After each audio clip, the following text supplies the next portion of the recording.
Olá, residentes! Vamos dar início à fase de execução do SGA. A execução da política e dos objetivos ambientais somente terá êxito se a possibilidade de refletir e agir for estendida a todos os funcionários por meio de treinamento e conscientização. Esta comunicação deverá ocorrer de diferentes modos, em reuniões, encontros ou palestras formais e documentados, como em conversas informais no dia a dia e nos momentos oportunos. A conscientização, o conhecimento, a compreensão e a competência podem ser obtidos ou melhorados através de treinamento, formação educacional ou por experiência de trabalho, tanto envolvendo os funcionários como também os prestadores de serviço. A gestão ambiental é um processo de aprendizagem e desenvolvimento em que todos os colaboradores de todos os setores precisam ser envolvidos. A conscientização pode ser interpretada como o conhecimento real do propósito do papel do colaborador na realização dos compromissos assumidos com a empresa e também identificar com o seu trabalho ou como o seu trabalho poderá afetar a capacidade da organização em atender os requisitos legais e outros requisitos. Assim, através de uma comunicação transparente, apropriada e pertinente à ação a ser executada, promove-se a conscientização, evitam-se erros e permite-se que a organização forneça e obtenha informações pertinentes ao seu sistema de gestão ambiental, incluindo informações relacionadas aos seus aspectos ambientais significativos, desempenho ambiental, requisitos legais e outros requisitos e recomendações para a melhoria contínua. O requisito 8 da norma ISO 14001 de 2015 trata do controle operacional dos processos necessários para o atendimento aos requisitos do SGA. A norma observa que uma organização tem flexibilidade para selecionar o método de controle operacional necessário para certificar que os processos são eficazes e alcançam os resultados desejados. Tais métodos podem incluir o planejamento, as formas de execução, as tecnologias empregadas no controle de processos, o monitoramento e determinar o uso e a quantidade de informações documentadas necessária. O quadro exemplifica critérios que poderão ser adotados pela equipe de gestão durante a avaliação da probabilidade de um impacto ambiental. Neste exemplo, são definidas 5 classificações para a probabilidade de um impacto ambiental ocorra a partir do desenvolvimento de processo ou de um processo executado na organização. A alta frequência com que a irregularidade ocorre receberá a pontuação 5. Já quando é improvável que ocorra um impacto ambiental devido ao processo ou atividade desenvolvida, receberá a pontuação nível 1. É importante observar que sempre que há probabilidade de que ocorra um impacto ambiental, é devido a uma irregularidade. O próximo quadro exemplifica a classificação para a gravidade do impacto ocasionado. Catastrófica representa a mais grave, com alto comprometimento ou consumo de recursos naturais, que resultará em perda da capacidade operacional da organização e consequências permanentes ao ecossistema. Consequências que podem extrapolar os limites da propriedade da empresa e atingir outros municípios ou estados e que implicam em grande prejuízo material para a empresa e para partes interessadas. E foram consequência de um descumprimento de um requisito legal e outros requisitos. A classificação passa a ser crítica e marginal e representam riscos tanto ao meio ambiente como à economia da empresa, com algumas diferenças. Até a classificação desprezível, que é quando a avaliação mostrou que há um consumo baixo dos recursos naturais, que não gera poluição significativa ou quantitativa de rejeitos, não comprometendo o ecossistema. Algumas consequências serão percebidas apenas para uma área ou um setor limitado da empresa e não comprometem a política ambiental da empresa nem os requisitos legais e outros requisitos. Este quadro mostra o exemplo da matriz para controle de riscos operacionais com a possibilidade de ocasionar impactos ambientais geradas a partir da combinação dos dois quadros anteriores.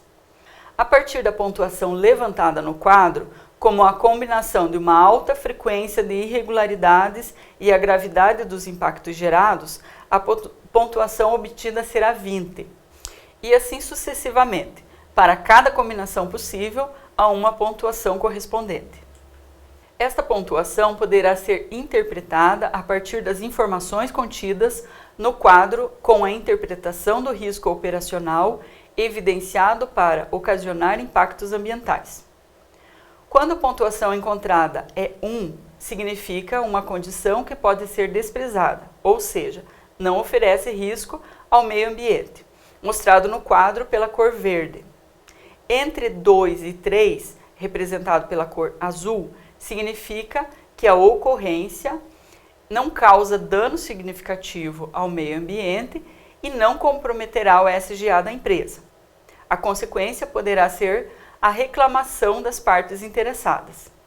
Se a condição indicar a pontuação 4 a 9, está indicada na cor amarela, já representa riscos com danos significativos ao meio ambiente, consequentemente ao SGA da empresa, e poderá resultar em prejuízos materiais e até multa. E quando a pontuação se encontra entre 10 a 20, representado pela cor vermelha, significa que a condição pode ocasionar danos gravíssimos ao meio ambiente, compromete totalmente o SGA da empresa e apresentará como consequência altos prejuízos materiais da empresa e as partes interessadas, e essa situação poderá comprometer a saúde das pessoas e, sem dúvida, resultará em multa e até interdição das atividades da empresa. Como foi visto anteriormente, as medidas de controle operacional deverão estar correlacionadas aos aspectos ambientais e, consequentemente, aos impactos ambientais ocasionados pelos processos desenvolvidos na empresa. Será importante considerar no controle operacional desde a produção primária, o processo, a manipulação, o armazenamento até a distribuição do produto. Assim, o controle operacional se tornará concreto à medida que seja possível identificá-lo com clareza. Uma medida de controle operacional poderá controlar o mesmo aspecto ambiental. Conforme já foi mencionado na unidade 1, no processo industrial, a execução das tecnologias de fim de tubo utilizadas para tratamento, minimização e inertização dos resíduos sólidos, efluentes líquidos e emissões atmosféricas tem o objetivo de reduzir os poluentes antes de descartá-los no meio. Contudo, a prevenção da poluição por meio de tecnologias de fim de tubo deve ser a última opção. Antes, os gestores ambientais deverão cogitar a possibilidade de redução, reutilização e reciclagem. As medidas de controle operacional associadas à competitividade empresarial poderão envolver ações de produção limpa, produção mais limpa, análise do ciclo de vida, a certificação dos produtos ou selos ecológicos e o ecodesign. Variadas ações envolvem o controle dos aspectos ambientais, e essas ações estão correlacionadas com os processos operacionais desenvolvidos em cada organização. Porém, existem ações como o consumo de energia, o consumo de água, a geração de resíduos sólidos, que são comuns para todas as empresas, independentes da atividade exercida e do fator quantitativo relacionado. Temos um exemplo de planilha que poderá ser adotado como um programa ambiental a partir da implementação do SGA na empresa. como o consumo de energia, consumo da água, redução do manejo de resíduos.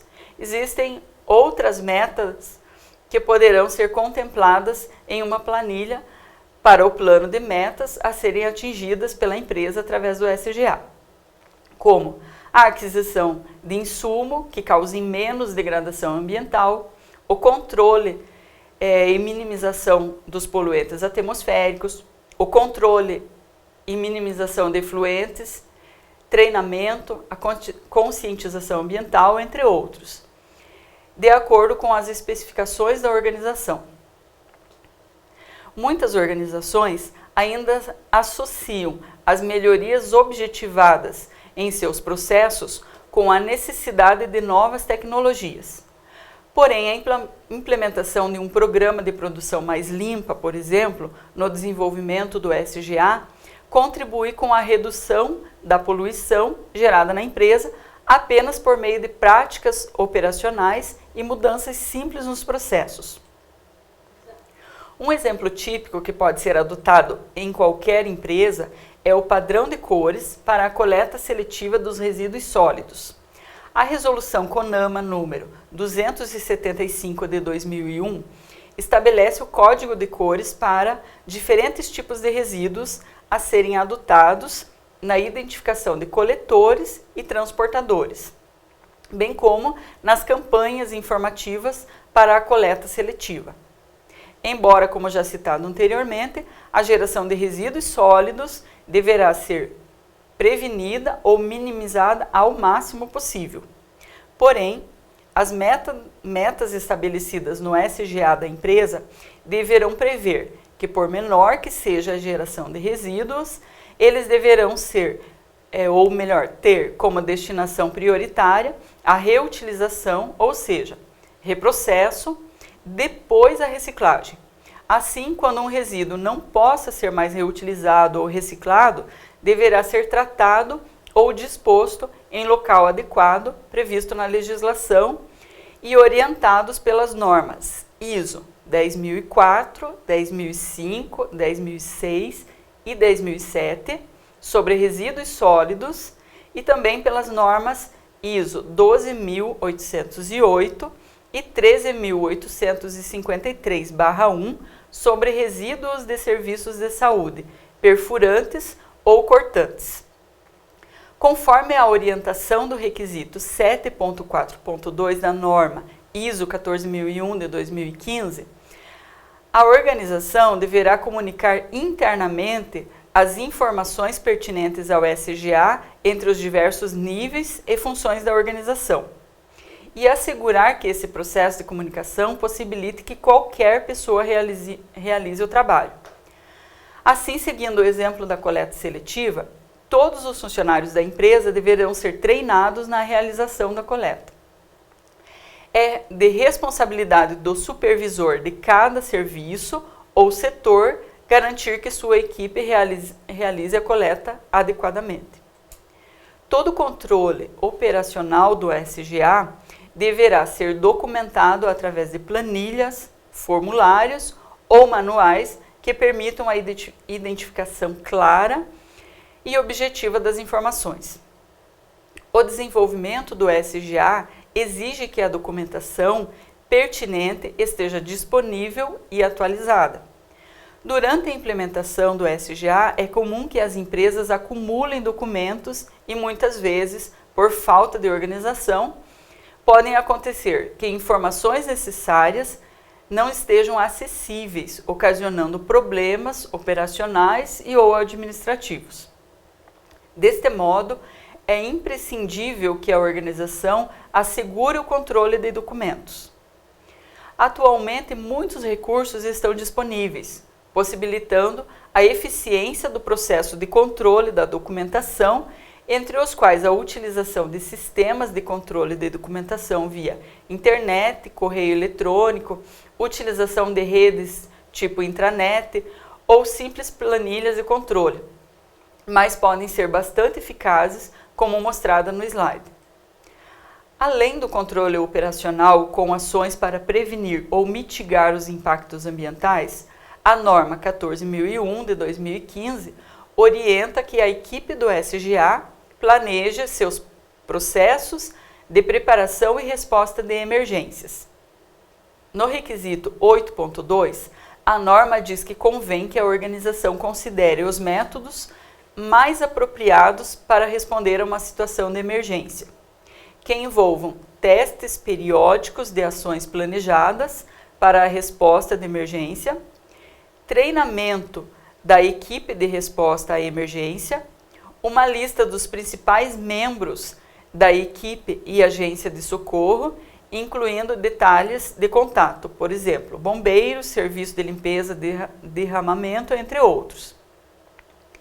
Existem outros requisitos legais que servem de apoio na elaboração da preparação e resposta à emergência, como o Decreto 5.098 de 2004, que dispõe sobre a criação no Plano Nacional de Prevenção, Preparação e Resposta Rápida a Emergências Ambientais, com produtos químicos perigosos, P2R2, e da outras providências. A NBR 15.219 de 2005 orienta sobre o Plano de Emergência contra Incêndio. E a NBR 14.276 de 2006 orienta sobre a formação de brigadas de incêndio. Estas duas normas técnicas atualmente encontram-se em revisão. A norma ISO 14001 não estabelece a frequência, mas orienta que devem acontecer treinamentos que envolvam os funcionários da empresa para que, em caso emergencial, todos saibam como proceder. Devem estar disponibilizados telefones e ou outras formas de comunicação rápida. É importante que sejam elaboradas listas de pessoas como diretores, gerentes, técnicos de segurança de trabalho, além de agentes externos como bombeiros, médicos, defesa civil, órgão ambiental. Esta lista deve estar disponível em locais de fácil acesso e que em cada turno de trabalho tenha um responsável por contactar com essas pessoas. A rota de evacuação e locais de concentração deverão ser sinalizados e periodicamente devem realizar-se simulados de emergência com todos os funcionários. É importante registrar o tempo gasto na evacuação em cada simulado e analisar as melhores rotas para cada setor, considerando com atenção especial as pessoas com necessidades especiais. Aqui concluímos a nossa videoaula da unidade 3. Desejo a todos bons estudos e até a próxima!